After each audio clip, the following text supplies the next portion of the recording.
राधे राधे, जय गुरुदेव। आप सभी का बहुत बहुत स्वागत है इस भगवत गीता के नए सेशन में। तो दोस्तों, आज हम सब सीखने वाले हैं भगवत गीता अध्याय 2 सांख्य योग का 51 श्लोक। Today we are going to learn 51 shloka of Sankhya yoga, the second chapter of Bhagavad Gita.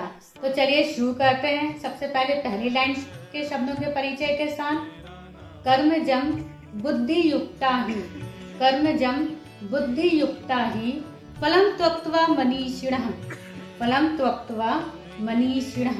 तो चलिए दोस्तों, अब हम इस पहली लाइन के शब्दों का 2 बार उच्चारण कर लेते हैं।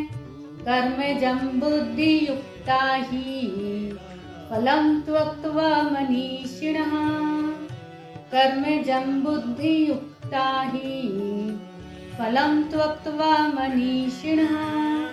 तो चलिए दोस्तों, हम इसकी दूसरी लाइन पर चलते हैं।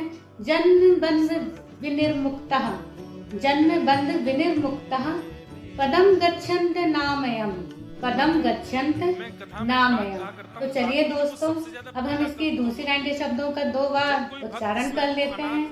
जन्म बंध विनिर्मुक्तः पदम गच्छन्त नामयम्, जन्म बंध विनिर्मुक्तः पदम गच्छन्त नामयम्।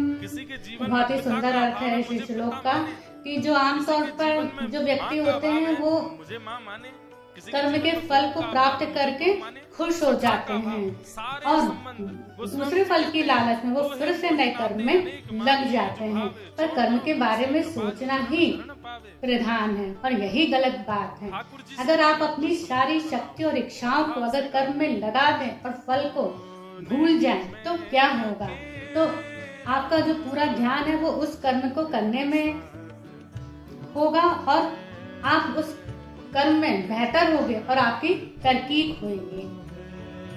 और रही फल की बात, तो आप खुद सोच के देखिए, अगर आपने कर्म किया है तो फल जाएगा कहाँ? तो यही बोला गया है चैप्टर नंबर 2 के 51 श्लोक में। तो हम फिर से इस पूरे श्लोक का 2 बार पुनरावर्तन कर लेते हैं। Let's this revise shlokas.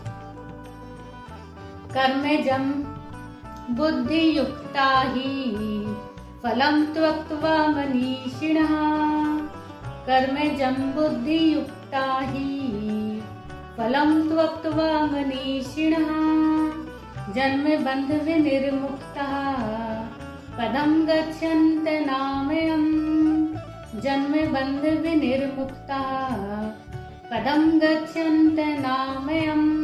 तो दोस्तों, हम इस श्लोक का यहीं पे समापन करने जा रहे हैं और अगले सेशन में हम सीखेंगे 52 श्लोक। तो तब तक के लिए धन्यवाद। जय गुरुदेव।